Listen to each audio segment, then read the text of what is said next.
chương tí mùi cả chụp này bao gồm bao tật màu Italy cứ gồm bao tật Inter Milan chụp chỉ mùi gồm bao tật Barca giúp mình này vì chỉ cả cuộc bàn này đôi chỉ sòng cream bao tật mùi đỏ các đại cuộc chơi nơi tập đây là Barcelona làប្រទេស Espagne ក្រុមរបស់ Italy គឺ Inter Milan បានមកជួបជាមួយនឹងក្រុមបាល់ទាត់ Barcelona មិនត្រឹមតែជួបប៉ុណ្ណឹងទេ Inter បានតែបើកការមកចាយពេលត្រឹមតែ28សកុំនេះពិតជារឿងដ៏គួរឲ្យស្ញប់ស្ញែងហើយមិនគួរឲ្យជឿថា Inter Milan ធ្វើបានដូចជាគ្រាប់ដំបងគេបាល់ឆាកដោយ Dumfries អូ Marco Thuram វាដូចគ្នា Dumfries Marco Thuram យើងមិន skill របស់គាត់ដូច skill Ronaldo នៅក្នុងពេលដែលគាត់បញ្ចប់ទីកណ្ដោះដូចជាជំរឿនជាតិប៉ូទុយហ្គាល់លេងបាហុងគ្រីបាហុងគ្រីក្នុង2016 17ហ្នឹងហើយបាទ16ឆ្នាំគាត់លើកពានហើយឆ្នាំប៉ូទុយហ្គាល់លើកពានទៀតណា Euro 2016ឆ្នាំបារាំងតែពូនៅខេយូបាញ់Marco Thuram គាត់អូយគាត់ smooth ល្អគាត់ទាញមកបត់អស់លេងមកអ្នកចាំទី Vosseister នេះរបស់ Barcelona ហើយបន្ទាប់មកទៀតគ្រាប់តាមស្មើរបស់ Barca តាមស្មើដោយដំបង Inter ដាក់ 2-0 មកទៀតអូហ្នឹងហើយ Inter ដាក់ 2-0 មែនទេចំនួនបាទ Dumfries កាប់ Dumfries កាប់អូDumfries ដាក់គ្រាប់ទី2នាំមក 2-0 ពូគាត់ថាយ៉ាស់មើលតែហ្គេមនេះបាច់រៀបរយហើយម៉ែ Barca មិនទាន់ប្រឈប់នឹងអាម៉ាយ៉ាតាតាមទេតាមមកគ្រាប់វិញដោយ Lamine Yamal គ្រាប់ទី1ហើយគ្រាប់តាមស្មើដូចជា Ferran Torres គ្រាប់ទី2តាមស្មើបន្ទាប់មកទៀតតមក Inter ដាក់មកវិញ Inter នាំមកទៀត Dumfries តែទៀត Dumfries តែមកគ្រាប់ទៀតនាំមក 3-2 2នាទីក្រោយមកស្មើទៀតដូចជាមកដល់3នាទីបងចាយពេលប្រហែលដូចជា2នាទីជាង Barca តាមស្មើ 3-3 ដោយ Rafinha វ៉ាវបានបាល់ corner បាទលេង corner Lamine បាក់ឲ្យដូចបងតែបាក់អញ្ចឹងដូចបងតែបាក់ឲ្យអញ្ចឹង Lamine បាក់ឲ្យ Rafinha ហ្មងវ៉ាវមកឲ្យពុះសិច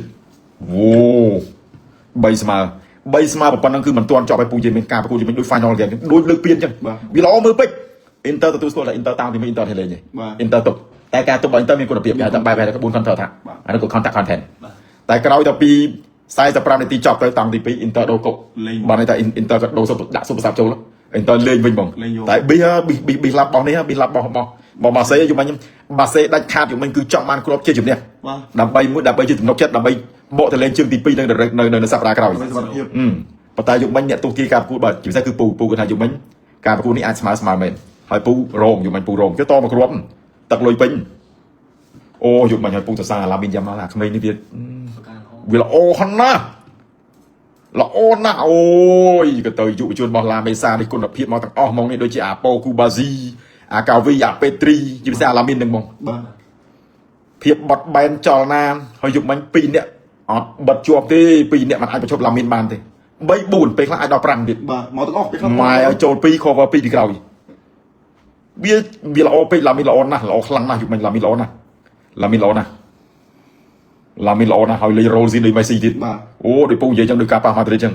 ប្រសិនបើយកវាយកឲ្យហើយយកពីលើឲ្យយកវាតែហ៊ានចាំឲ្យវាអូសចូលដល់ប្រអប់ហើយតែហ៊ានយកបើមិនពេលនាទីក៏គ្នាដែរតែចូលប្រអប់តែហ៊ានយកគឺពេលនាទីទេការហ្នឹងវ៉ាវឡាមានយ៉ាងមិនល្អយើងគិតមើលថាប្រហែលកម្រិតក្លឹបរបស់ Inter defense របស់ Inter យកមកទៅគីឡូ World Cup គីឡូ Euro ប៉ុណ្ណឹងហើយដូចDi Marco ដល់ Alessandro Bastoni Acerbi Carlos Costa Dumfries ហើយនឹងវ៉ាវពិបាកចាប់ណាពិបាកចាប់ Lamine ណា Lamine វាល្អដូចពូនិយាយថាវាល្អពេកវាលឿនពេកហើយតាក់តិចបានន័យថាបច្ចេកទេសនៃការបិទ Lamine បានតើតែមានខ្សែការពារនៃកាតអាហ្នឹងបានអាចថាប្រជុក Lamine បានឬក៏មកវាហ៊ានពេកដាក់ញូចហ្មងដាក់ឲ្យញូចឲ្យរៀកហ្មងតែបើថានៅត្រឹមតែមកចាំប្រេះឬក៏មកចាំកាត់បាល់មិនងាយយកបាល់ពី Lamine ទេព្រោះវា smooth វាស្នាក់ពេកជើងមួយបាល់វាដូចដាក់កាយហ្មងពូនឹកឃើញនឹងឃើញដូចមេស៊ីការឡើងជើងចឹងវ៉ាវបាត់បែនខ្វេកខ្វក់កលិចកលុកអូ